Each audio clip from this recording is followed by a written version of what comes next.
Boeing 7777 took off from Tokyo to LAX and vanished between the boundary of two communication bridges. I notice what's missing in the way the world molds around me, because I can't see it in the mirror. People's hands flutter onto my shoulders as if they're touching dinosaur fossils, or precious porcelain that could shatter in a gust of wind. My knees knock and my hips bang themselves bruised like the doors of an old house slamming shut. My veins are light like snakes, trying to swim out from under vapory skin. For the first time, I'm frightened of my body. Hundreds of people gone and hundreds more who love them with no idea what to do. I don't feel small, just shapeless. I melt into clothing and people's arms. My nails and under my eyes are a permanent dusky indigo. Things are at once more delicate with me and sharper edged. Kelly, have you heard about this? Yeah, it's awful. And freaky, like they got zapped out of existence. Yeah. So, how was your appointment? Apparently recovering from anorexia at first mostly involves getting worse. But you are getting better, right? Here. I made these. Oh, thank you. Could we have them another night? Didn't your doctor tell you you have to eat desserts? Yeah, but... You can't just, pay a doctor to tell you what to do and then not do it. Christ, sorry, I just spent 2 hours making these and it feels like you're not even Oh, trying. and that's not fair. You know that's not fair. Why can't you have these? Because there's a rule. No, there's not. I know it's stupid, but for me there is. Well, your doctor's telling you there's not, and I'm telling you there's not. So could you just trust us for half a second? Because it's your own fucked up logic that got you here in the first place. It doesn't work like that. Oh, see what I mean? Chris, where did my best friend go? What happened to you? I don't know. And I'm asking you to please just be patient with me. I can't be patient with you when you're damaging yourself like this. You don't get to do this to yourself. You don't get to do this to me. Some people drink. Some people don't eat. You smoke cigarettes, for fuck's sake. We all have self-destructive coping mechanisms. So just let me deal with my shit and you deal with yours. This is my problem. Why the fuck does it matter so much to you? Kelly. This is ridiculous. Yeah, it is fucking ridiculous. We're screaming at each other over a plate of cookies. Hey. Alright. I'm gonna cook for you, okay? And I'm gonna buy you chocolate-covered things because I know that you like them, and you're just gonna have to deal with that. In my good conscience, you know that. It's just... You're scaring me, Kels. You used to look so strong, and now... Well... It scares me to look at you.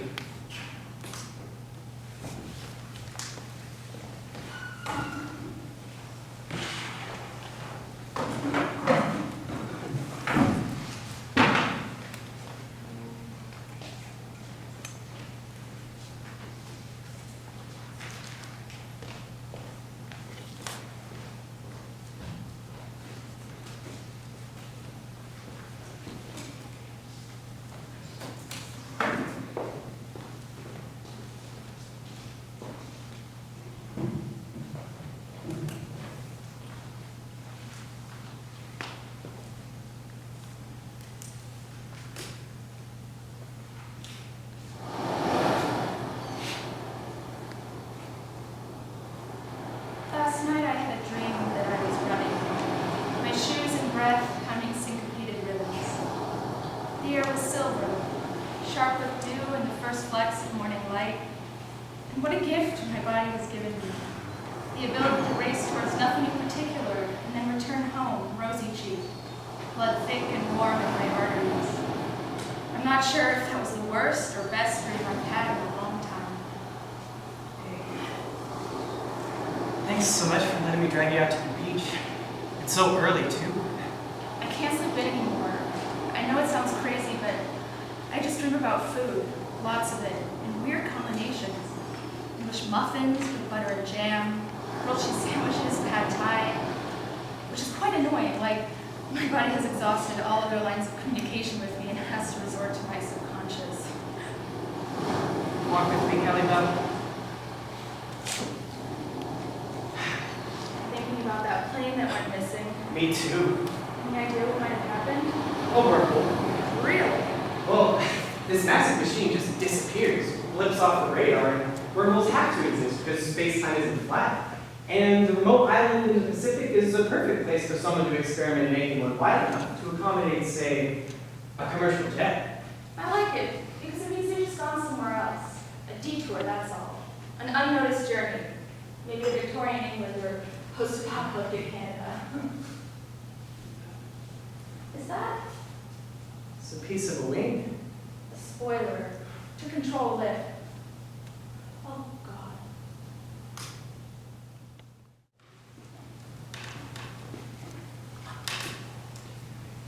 The test to determine the source of the debris confirmed it.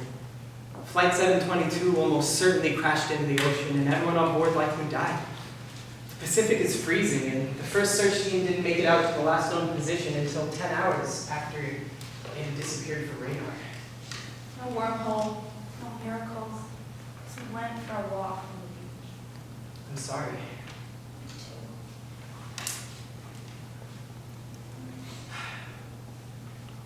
I hate the way that she folds in on herself. How she refuses to take up her fair share of space. I want to draw a healthy person-sized outline around her and say, look, all of this is yours. I deserve more of you. You deserve more of you.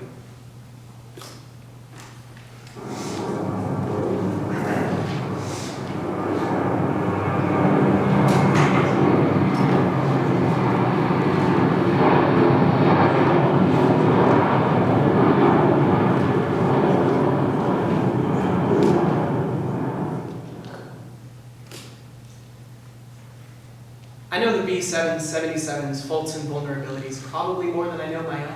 Oh, and I'm sorry it's late. Do you have a minute? I worked as an engineer on a flight test program for a newer model for 6 months.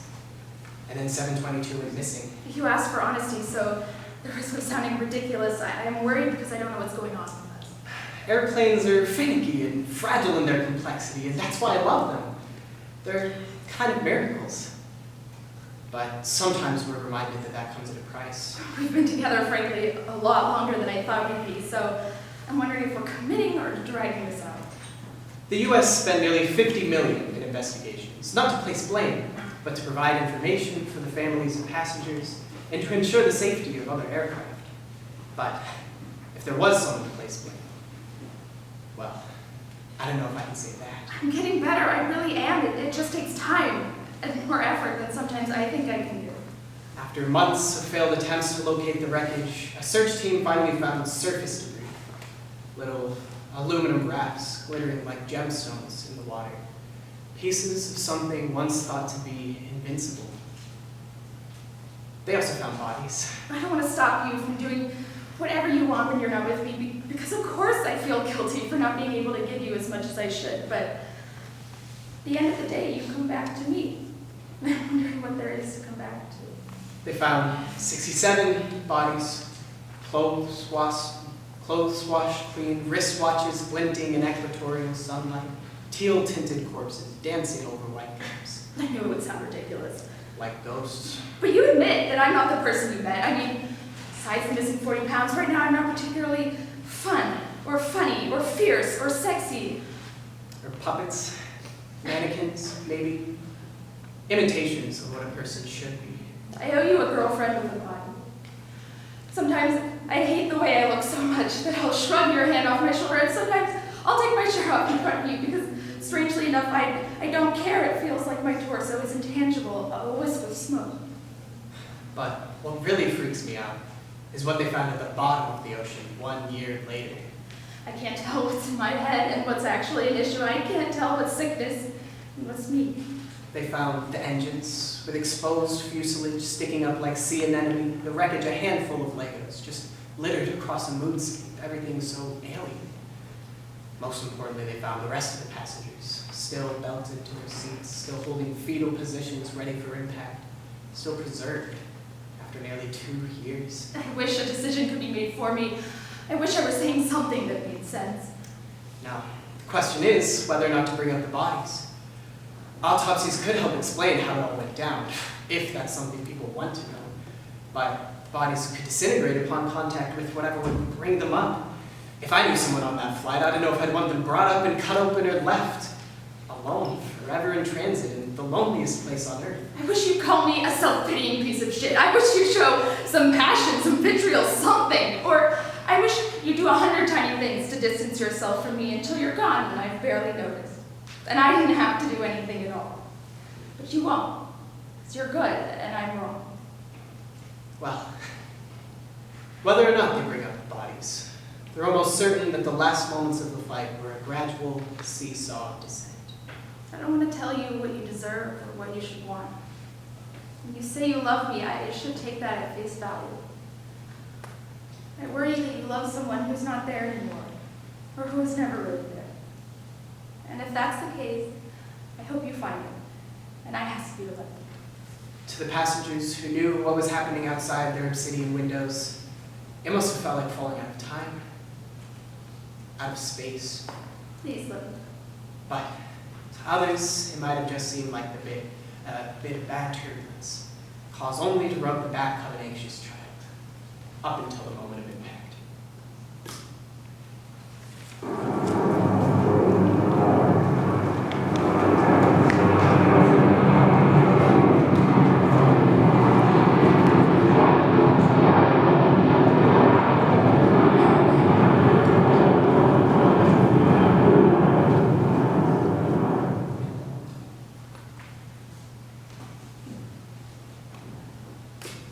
Hey, it's your first day, right? Yeah, I'm Kelly. Owen, thanks so much for getting drinks with us. Maybe it's a bit of an unconventional welcome to an architect. It's great. I don't remember the last drink I had. Definitely didn't used to get like this after 2 vodka tonics, so. Alcohol issues? Not particularly. Oh, wait a minute, watch out. You're graceful. I grew up a dancer. Yeah, you look it. Some of my friends are dancers, and they were super thin too. When I was competing, I weighed 40 pounds more. People underestimate how much muscle those leaps and stuff require. Like, it takes a real presence to control. Oh. Sorry. Are you, happy about the whole weight loss thing? Not really, no. Oh, God, that was really personal. I don't know why I asked that. It's cool. You good? Yeah.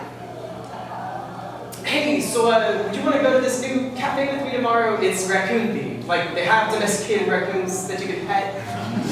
Anyway, the coffee might help if you're not feeling too well tomorrow. Thank you. I'd like that. I'm gonna get some water. To meet you. Just a few months after moving into her new office, Kelly left for a 3-day business trip to Tokyo, armed with a post-it note of my favorite restaurants there. She gets to tell everyone, armed with a post-it note of my favorite restaurants there. I told her I would miss our weekly coffee breaks. She was scheduled to return that Friday at 10:34 a.m. on flight 722.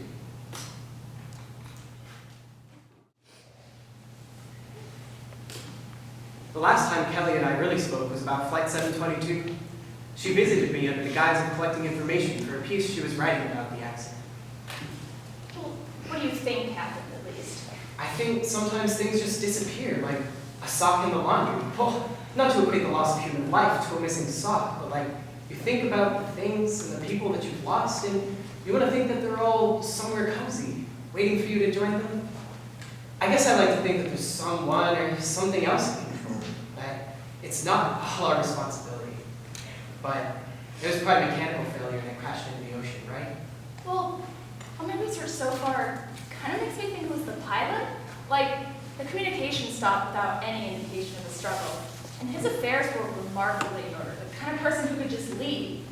And I keep imagining this moment during the flight, and everyone's sleeping under the rush of the engines, and the pilot, he's alone in the cockpit. He's watching the candle flame sunrise, the sky drips blue into orange, and the control panel is a Christmas tree backdrop of blinking lights. Maybe it's the most beautiful thing he's ever seen, or maybe it's his 1000th sunrise, and he's forgotten how special it is. And then he depressurizes the cabin so everyone loses consciousness in their sleep, and once he's alone, he tips the nose down. Wow, I'm sorry. I'm sorry. And then we crashed our cars within a week of each other. I expected Kelly to call and say that I'm an idiot, but she didn't. It's not that we're on bad terms. I believe that if you spend enough time with someone, cry about them enough for both, you'll love them forever. no matter what. And the half second before the collision, I thought about a lot of things. In part, these nights with Kelly, some of which were almost car crashes. Dude, watch out! Holy shit, it says sharp turns ahead! Jesus Christ, is this manslaughter? This feels like it could very easily become manslaughter. Driving up here is my stress relief. It's like suspended, but not tense, just lifted out of time and urgency, you know? I really don't.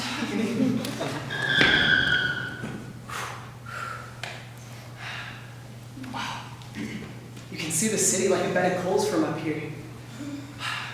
Want to go on the roof? Sorry I came in at midnight last night. It's fine, you brought croissants. I know I'm a lot right now. I'm sure it's a lot of fun listening to me try to diagnose myself with various anxiety disorders. I like my role in your soap opera.